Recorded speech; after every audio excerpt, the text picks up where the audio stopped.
తాకట్లో ఉన్న మీ బంగారాన్ని విడిపించి ఆ రోజు ఆన్లైన్ రేటుకి కొంటాం. Sharma gold company. ముద్రగడ ఇంటిపై జరిగిన దాడి ఏపీ రాజకీయాల్లో తీవ్ర కలకలం రేపింది. కాకినాడ జిల్లా కిల్లంపూడిలోని ముద్రగడ నివాసం వద్ద ఆదివారం తెల్లవారుజామున 4 గంటల సమయంలో గనిశెట్టి గంగాధర్ అనే యువకుడు వీరంగం సృష్టించాడు. ట్రాక్టర్తో ముద్రగడ ఇంటి గేటును ఢీకొట్టడంతో పాటు అక్కడే పార్క్ చేస్తున్న కారును కూడా ఢీకొట్టాడు. ఫ్లెక్సీలు, పూల కుండీలను ఢీకొట్టి పరారయ్యాడు. అనంతరం మళ్లీ ముద్రగడ నివాసానికి వచ్చి కేకలు వేస్తూ అరుస్తూ నానా రచ్చరచ్చ చేశాడు. దీంతో అతన్ని పట్టుకున్న ముద్రగడ పద్మనాభం అనుచరులు దేహశుద్ధి చేశారు. అనంతరం పోలీసులకు ఫిర్యాదు చేశారు.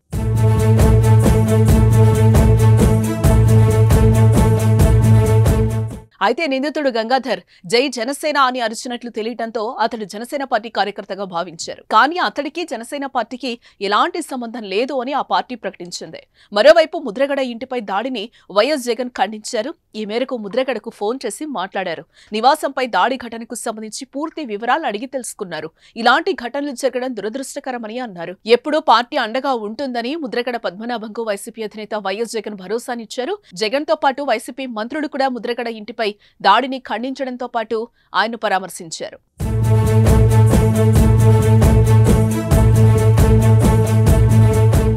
ముద్రగడ పద్మనాభం గత ఏపీ అసెంబ్లీ ఎన్నికలకు ముందు జనసేన పార్టీలో చేరేందుకు సిద్ధమయ్యారు.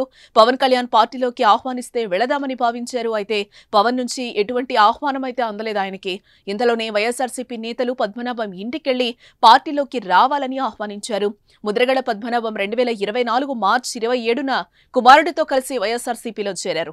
ఎన్నికల్లో వైసీపీ విజయం కోసం పనిచేశారు. ప్రధానంగా పిఠాపురంలో పవన్ కళ్యాణ్ ని ఓడించేందుకు ముద్రగడ పావులు కదిపారు. ఈ సమయంలోనే పిఠాపురం నియోజకవర్గంలో పవన్ కళ్యాణ్ ను ఓడించకపోతే తన పేరు మార్చుకుంటారని సవాల్ చేశారు. చివరికి ఆ ఎన్నికల్లో పవన్ కళ్యాణ్ గెలవడంతో ఫలితాల తర్వాత మీడియా ముందుకొచ్చిన ముద్రగడ తన సవాల్కు కట్టుబడి ఉన్నానని చెప్పి ముద్రగడ పద్మనాభంగా ఉన్న తన పేరును ముద్రగడ పద్మనాభరెడ్డిగా మార్చుకున్నారు. కూటమి గెలుపు అనంతరం ప్రభుత్వంపై అడపాదడపా విమర్శలు చేస్తున్నారే తప్ప పెద్దగా యాక్టివ్ గా లేరు. తాజాగా ఆయన ఇంటిపై దాడి జరగడం తీవ్ర చర్చనీయాంశమైంది.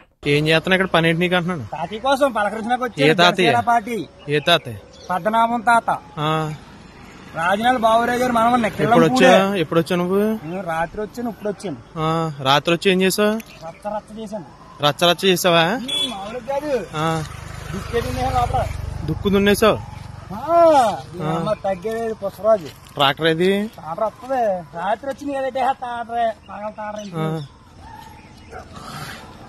కారుకి తాతీ కారుకి చిన్నది ఆనవలు ఎట్టాను.